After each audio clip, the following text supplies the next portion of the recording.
नमस्कार, आप देख रहे हैं नेशन 24 न्यूज और मैं हूं मुंतशा आपके साथ। तो अब वक्त है बुलेटिन का। शुरुआत करते हैं छिंदवाड़ा से। मुंगेर तहसील मुख्यालय में आज एक पीड़ित किसान ने प्रशासन से त्रस्त होकर पुनः एक बार जहर खा लिया है। ज्ञात हो कि पूर्व में उक्त पीड़ित किसान नरेश पवार द्वारा जिला कलेक्टर कार्यालय परिसर में मुंगेर नायब तहसीलदार एवं आरआई पटवारी से त्रस्त होकर जहर का सेवन किया था, जिस पर जिला प्रशासन ने उक्त पीड़ित किसान की बातों को संज्ञान में लेते हुए उक्त मामले के निराकरण करने को लेकर नायब तहसीलदार को निर्देशित किया गया था। 3 माह गुजरने के बाद भी किसान की समस्या हल नहीं हुई है, जिससे त्रस्त होकर आज उक्त किसान ने एसडीएम कोर्ट के सामने पुनः जहर का सेवन किया, जिस पर तहसीलदार मीना द्वारा तत्काल अपने वाहन से उपचार के लिए मुंगेर अस्पताल लाया गया, जहां उपचार के बाद तत्काल जिला अस्पताल भेजा गया। जिस समय किसान ने जहर का सेवन किया था उस समय सौंसर एसडीएम खुद ऑफिस में बैठे थे, पर उन्होंने किसान की सुध ना ली। मैं असल में 3-4 साल से हमारा क्या है, कभी मैडम केस लगवा दिए सीमांकन का। पहले मेरे नाम से लगाया गया, मेरे खातेदारों ने पूरे ने बोले कि आपका नाम जुड़ा है खाते में, तो आपके नाम से सीमांकन लगाते हैं। अब सीमांकन जैसे लगाना हुआ, वो सीमांकन में मेरे को विवादित जमीन में फंसाया गया है। और मेरी जमीन जो 50 साल से मैं जोत रहा हूँ, मेरे दादा परदादा। इसमें लापरवाही किसकी है? इसमें पूरा यहाँ का जो सिस्टम है, ये पिछली डेट में छाप छूप करके और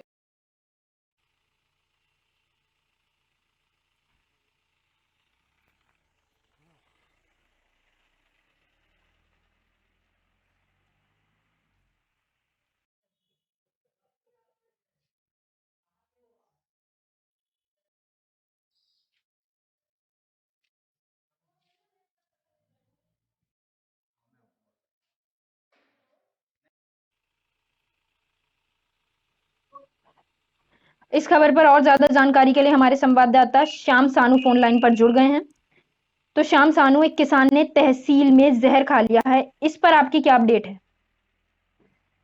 मैं बताना चाहूंगा कि छिंदवाड़ा जिले के मुंगेर विकासखंड में स्थित तहसील मुख्यालय, जहां पर एसडीएम कोर्ट लगता है, जहां एसडीएम के सामने उक्त किसान द्वारा आज जहर का सेवन किया गया है, जिसे तहसीलदार द्वारा तत्काल मुंगेर स्वास्थ्य केंद्र में भर्ती कराया गया, जहां से छिंदवाड़ा जिला चिकित्सालय इलाज के लिए किसान को भेजा गया, जहां पर वो आईसीयू में भर्ती है।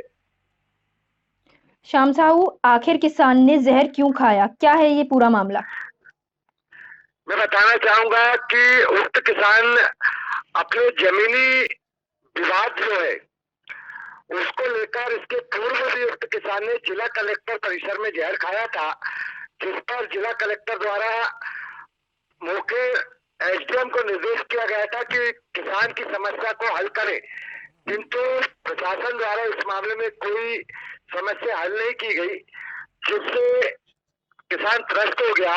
और आज किसान की एसडीएम कोर्ट में पेशी थी, जो कि किसान पेशी पे आया था। किसान ने खुलेआम नायब तहसीलदार, आरआई और पटवारी पे आरोप लगाया है कि इन लोगों के कारण मेरी समस्या हल नहीं हो रही है और मैं ये जहर का सेवन कर रहा हूँ। तो श्याम साहू, इस पूरे मामले को लेकर क्या है एसडीएम का रुख? एसडीएम का रुख यह है कि किसान ने जब जहर खाया तो एसडीएम अपने चेंबर से बाहर नहीं निकले और ना ही किसान को स्वास्थ्य केंद्र तक लेके गए। नायब तहसीलदार ने छिंदवाड़ा पहुंचाई और जो तहसीलदार है मीना दसरिया, उनने तत्काल किसान को उठाकर अपनी गाड़ी में बैठाकर स्वास्थ्य केंद्र ले गई है। इससे एक बात तो साफ जाहिर होती है कि एसडीएम का रुख जो है वो मानवता का नहीं है। श्याम सानू, हमसे तमाम जानकारी साझा करने के लिए आपका बहुत बहुत शुक्रिया।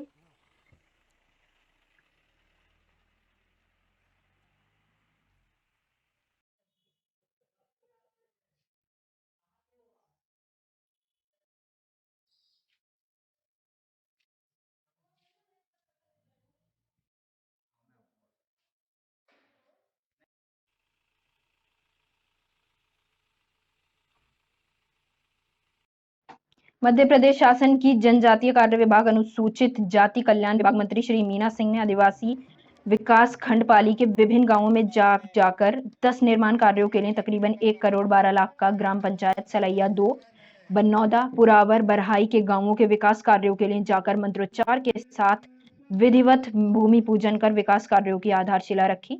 गौरतलब है कि कैबिनेट मंत्री ने ये भूमि पूजन ग्राम पंचायत सलैया 2, बनौदा, करावर और परहाई में विधिवत रूप से करते हुए उपस्थित जन समुदाय को संबोधित करते हुए कहा कि विकास कार्यों के लिए धनराशि की कमी नहीं आएगी। इसके लिए सरकार कृत संकल्पित है। हमारी गांव की जनता का अधिकार है कि लोगों को मूलभूत सुविधाएं मुहैया कराई जाएं। मध्य प्रदेश सरकार की उपलब्धियों को बतलाते हुए आपने कहा कि गांव का किसान अन्नदाता है, जिसके उत्थान के लिए आज किसानों को 10,000 रुपए दिए जा रहे हैं। किसानों के हितैषी प्रधानमंत्री श्री जी ने 6,000 रुपए और किसान मुख्यमंत्री 4,000 रुपए की धनराशि किसानों के खाते में भेजे। देखिए, ये मेरे अनुसूचित जाति जनजाति विभाग से ये रोड और पुलिया की स्वीकृति मिली है। बरनौदा के लोग बहुत पहले से ये समस्या को बता रहे थे कि यहाँ पर ये निर्माण होना चाहिए, सीसी रोड और पुल निर्माण की। तो वही बात ध्यान में थी और आज मैं विभाग की मंत्री हूँ, तो मुझे लगा कि जो काम गांव के लोगों ने मांग किए थे हमारे बरनौदा वाले, तो उसको जोड़ना चाहिए और हमने अपने प्रस्ताव में भी लिया और स्वीकृति भी हो गई, और जिसका भूमि पूजन आज आप सबकी उपस्थिति में हम लोगों ने संपन्न कराया, जैसा कि आप सबने देखा। आपको बता दें कि नेशन 24 न्यूज चैनल के संवाददाता रामपाल सैनी ने जिला हरिद्वार के गांव में धनोरी तेलीवाला संपर्क मार्ग पर पेट्रोल पंप के पास एक 11,000 बिजली का पोल जर्जर हालत में खड़ा देखा। देखने में आया है कि ये पोल काफी समय से खड़ा हुआ है। ऐसा भी नहीं है कि यहाँ से बिजली विभाग के कर्मचारी नहीं गुजरते हैं, परंतु बिजली विभाग की इस घोर लापरवाही के कारण कोई भी बड़ा हादसा हो सकता है। अब हम आपको बताते हैं कि यहाँ पर भी विभाग का मुख्य कार्यालय मात्र 500 मीटर की दूरी पर है, जहां पर आला अधिकारी भी बैठते हैं, परंतु इस ओर किसी का भी ध्यान नहीं है। अब हम आपको बताते हैं कि अगर इस पर कोई कार्रवाई नहीं की गई तो आने वाले समय में कोई भी बड़ी घटना जरूर घट सकती है। आज हम धनोरी बिजली घर से मात्र 500 मीटर की दूरी पर मौजूद हैं। यहाँ पर हम आपको दिखाना चाहेंगे कि एक बिजली का पोल बहुत ही जर्जर हालत में खड़ा हुआ है, जिसमें बिजली विभाग की घोर लापरवाही देखने को मिल रही है। और हम आपको दिखाना चाहेंगे इसके पास ही एक पेट्रोल पंप भी स्थित है, जो कभी भी बड़े हादसे का होने का खतरा बना हुआ है। कैमरा पर्सन के साथ रामपाल सैनी, न्यूज 24। अल्मोड़ा जिले रानीखेत पुलिस व साइबर क्राइम अल्मोड़ा टीम को एक बड़ी सफलता हाथ लगी। जनपद पुलिस ने अमरोहा से एक अभियुवक व 2 सिम बेचने वाले अभियुक्तों को संभल और दिल्ली से गिरफ्तार किया। अल्मोड़ा जिले के निवासी रमेश चंद्र पुत्र शिवदत्त ने 20 जनवरी 2021 को द्वाराहाट थाने में साइबर धोखाधड़ी की रिपोर्ट दर्ज कराई थी, जिस पर उन्होंने कहा था कि उनके खाते में 10 जनवरी से 19 जनवरी के बीच 12 लाख रुपए की धनराशि अलग अलग नंबरों में ट्रांसफर की गई है, जिस पर जनपद पुलिस व साइबर सेल द्वारा अलग अलग 3 टीमों का गठन किया गया। अभियुक्तों से पूछताछ में अभियुक्तों ने बताया कि वोडाफोन मोबाइल सिम एक्सचेंज करने के योनो ऐप डाउनलोड कर खाते से 12 लाख रुपए अलग अलग खातों में ट्रांसफर किए गए हैं। वहीं सीओ ओशिन जोशी ने कहा कि विभिन्न मोबाइल कंपनियों से सिम के एक्टिवेट होने व डीएक्टिवेट होने संबंधी मैसेज प्राप्त होने पर उन पर ध्यान दें।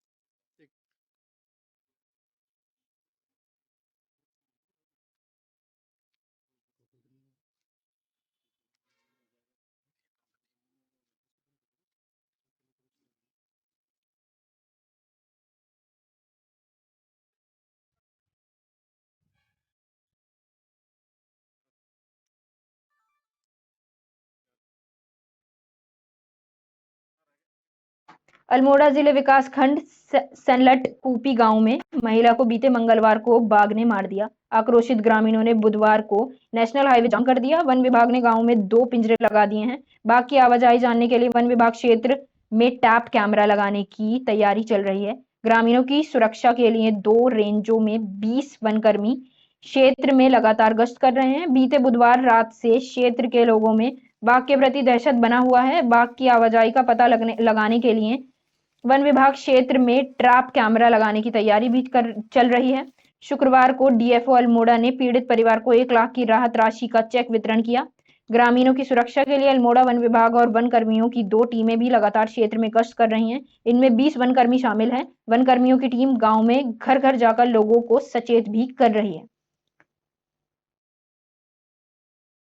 टीम के साथ कूपी गांव सल्ट ब्लॉक में आया हूं और 1 मार्च की शाम को यहां पर एक दुखद घटना हुई जिसमें कि एक बुजुर्ग महिला गुड्डी देवी को तेंदुए ने शिकार बनाया।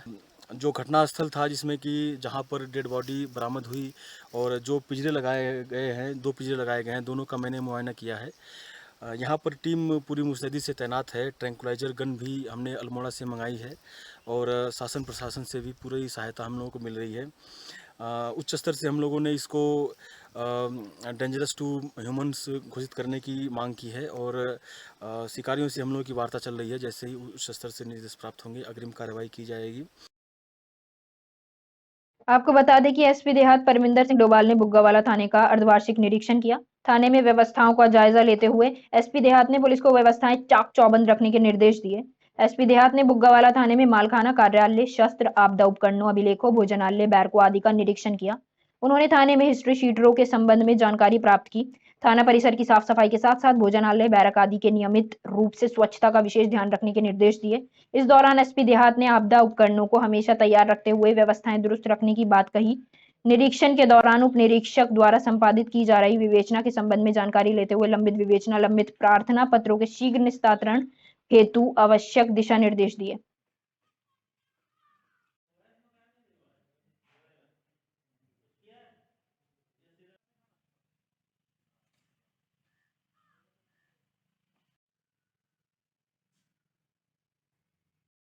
हरिद्वार गंगा किनारे 2 लोगों के लड़ने का वीडियो सोशल मीडिया पर वायरल हो रहा है।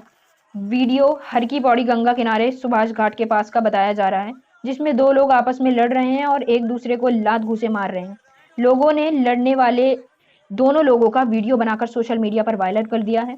बताया जा रहा है कि दोनों गंगा घाट पर भीख मांगने का काम करते हैं और नशे की हालत में आपस में किसी की बात को लेकर लड़ाई झगड़ा कर रहे थे। फिलहाल पुलिस तक मामला पहुंचने से पहले स्थानीय लोगों ने दोनों को अलग अलग कर मामले को शांत कर दिया है। स्थानीय व्यापारियों का कहना है कि यहाँ पर शराब पीकर भिखारियों के रोज आपस में लड़ने झगड़ने की घटनाएं आम बात हो गई हैं।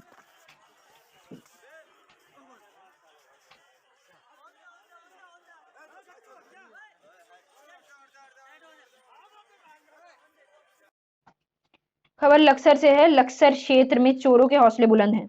चोरों ने बीती रात भसेड़ी गांव में हाईवे पर स्थित राजकुमार गुप्ता नामक कारोबारी की थोकी परचून की दुकान के शटर का ताला तोड़कर लाखों रुपए का परचून के सामान पर हाथ साफ कर दिया। दुकानदार राजकुमार गुप्ता ने बताया कि विगत दिवस देर शाम वह रोजमर्रा की तरह अपनी दुकान को बंद करके अपने घर हुसैनपुर गया था। रात्रि में आधी रात के बाद शातिर चोरों ने दुकान के शटर के ताले काटकर गले से रखे 20,000 की नकदी और दुकान से घी, तेल, ड्राई फ्रूट, सिगरेट आदि करीब 7 लाख का सामान चोरी कर लिया। चोर सामान के साथ ही सीसीटीवी सिस्टम भी चोरी की वारदात का पता उन्हें सवेरे लगा जब वह दुकान पर पहुंचे और वहां ताले टूटे मिले और सामान बिखरा मिला। घटना की सूचना पुलिस को दी गई। पुलिस ने मौके पर पहुंचकर मामले की छानबीन शुरू कर दी है। हम कल रात 8 बजे अपनी दुकान बंद करके घर गए सर, और सर हमने अपने कैमरे जो ऑनलाइन करा रखे हैं सर। तो सर हमारे कैमरे सर कल रात 12 बजे तक चल रहे थे सर। तो हमारे कैमरे कल रात 12 बजे तक चलने के बाद फिर बंद हो गए थे सर। तो हमारे पिताजी फिर मेरे पास आए कल रात को 1:30 बजे लगभग कि बेटा तुम्हारे कैमरे बंद हो गए, उसके बाद देख लो जाके। फिर मैंने कहा पापा जी कि वो तो कैमरे बंद हो जाते हैं, ट्रिप मार जाते हैं, मगर थोड़ी देर बाद चल जाएंगे। फिर वो थोड़ी देर बाद चले नहीं सर। तो फिर हम सर सो गए सर। फिर सर तो सर जब हम सर दोबारा दुकान पर सुबह अपनी आए तो हमने देखा कि हमारा शटर फटा हुआ है सर। फिर हमने अपनी दुकान के अंदर एंटर करा तो हमने देखा सारा सामान अस्त व्यस्त हुआ पड़ा है सर। और सर हमारी पहले 9 नंबर को चोरी हुई थी सर। पहले कोई कार्रवाई नहीं हुई सर, और अब भी सर ये सेम पोजीशन है सर। कितने की चोरी हुई सर? कम से कम 8-9 लाख की चोरी है सर मेरी यहाँ पे दुकान सर। खबर लक्सर से है। क्षेत्र के किसानों को इस समय गेहूं और गन्ने की फसल में डालने के लिए यूरिया खाद की जरूरत है, लेकिन लक्सर गन्ना समिति के गोदाम में 1 माह से यूरिया नहीं है। लक्सर और खानपुर विकास खंड की सभी 11 सहकारी समितियों में भी यूरिया नदारद है। यूरिया के लिए किसान रोज समितियों के चक्कर लगा रहे हैं। अब यूरिया नहीं डला तो गन्ने की बढ़त व फैलाव में कमी आ सकती है। किसानों ने बताया कि गन्ना समिति के अलावा लक्सर ब्लॉक के दाबकी कला, एथल, मोहम्मदपुर बुजुर्ग, भिक्कमपुर, मुखाखेड़ा कला में सहकारी समिति पर भी यूरिया मिलता है, लेकिन इन समितियों पर भी यूरिया खाद नहीं है। लक्सर गन्ना समिति के खाद गोदाम कर्मचारी राजवीर राणा ने बताया कि फरवरी के पहले सप्ताह में यूरिया खाद समाप्त हो गया था। इसके बाद से अभी तक गोदाम पर यूरिया नहीं आया है। यूरिया की डिमांड कंपनी को भेजी गई है। का अभी कुछ दिन में हुआ कि पता नहीं आवा नहीं आवा कब तक आवा। तो कहीं की जरूरत पड़ रही फिलहाल खाद की? डाई की यूरिया पड़ रही है, दोनों पड़ रही। तो समिति क्यों नहीं दे रही यूरिया? समिति कह रही है भी है नहीं, आया नहीं। किसान परेशान है। हाँ जी। कल और परसों 2 दिन लगातार बात हुई है इफको एरिया मैनेजर से श्री राम भजन से। उन्होंने शनिवार के लिए बताया कि शनिवार तक खाद आ जाएगी यूरिया की। डीएपी हमारे यहाँ डीएपी और एनपीके हमारे गोदामों में भरपूर मात्रा में उपलब्ध है। यूरिया की दिक्कत है? यूरिया की केवल यूरिया समाप्त हुआ अभी चंद दिन पहले ही, और हमने मांग भेज रखी है और शनिवार तक यानी कि कल तक यूरिया उपलब्ध होने की पूरी। उत्तराखंड हाईकोर्ट ने हरिद्वार गंगा नदी में अवैध खनन को लेकर मातृ सदन की जनहित याचिका पर सुनवाई करते हुए चीफ स्टैंडिंग काउंसिल से खनन की नियमावली पेश करने को कहा है। मामले की सुनवाई के लिए 9 मार्च की तिथि नियत की है। आपको बता दें, हरिद्वार मातृ सदन ने दायर कर रहा है कि हरिद्वार गंगा नदी के में नियमों को ताक पर रखकर धड़ल्ले से अवैध खनन किया जा रहा है, जिससे गंगा नदी के अस्तित्व को खतरा पैदा हो गया है। मातृ सदन के स्वामी दयानंद का कहना है, गंगा नदी में हो रहे अवैध खनन पर रोक लगाई जाए ताकि नदी के अस्तित्व को बचाया जा सके।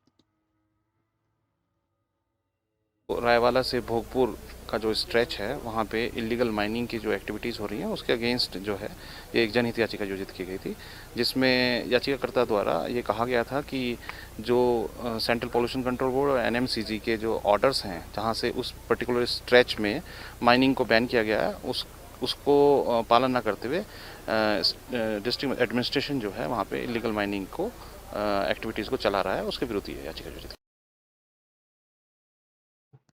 रुड़की की सिविल लाइन कोतवाली क्षेत्र के धोबीघाट स्थित बीटीगंज में कपड़े के स्टोर में देर रात भयंकर आग लग गई। सूचना मिलते ही मौके पर पहुंची दमकल विभाग की टीम ने घटनास्थल पर जाकर देखा तो उक्त कपड़ा स्टोर में भयंकर आग लग गई थी, जो कि तेज लपटों के साथ रिहायशी इलाकों में भी फैलने का खतरा बन सकती थी, जिसके बाद दमकल कर्मियों ने भारी मशक्कत के बाद आग पर काबू पाया। आपको बता दें कि रुड़की में धोबीघाट पर कपड़े धोने वाले धोबियों ने एक स्टोर बनाया था। इस स्टोर में मेले कपड़े धोने के बाद रखे जाते थे, जिनमें देर रात अचानक आग लग गई। आग लगने से करीब 4 लाख रुपयों का नुकसान बताया जा रहा है। सूचना पर पहुंची दमकल विभाग की टीम द्वारा घटनास्थल पर रास्ता संकरा एवं बाधित होने के कारण 4 होज पाइपों का प्रयोग करना पड़ा था।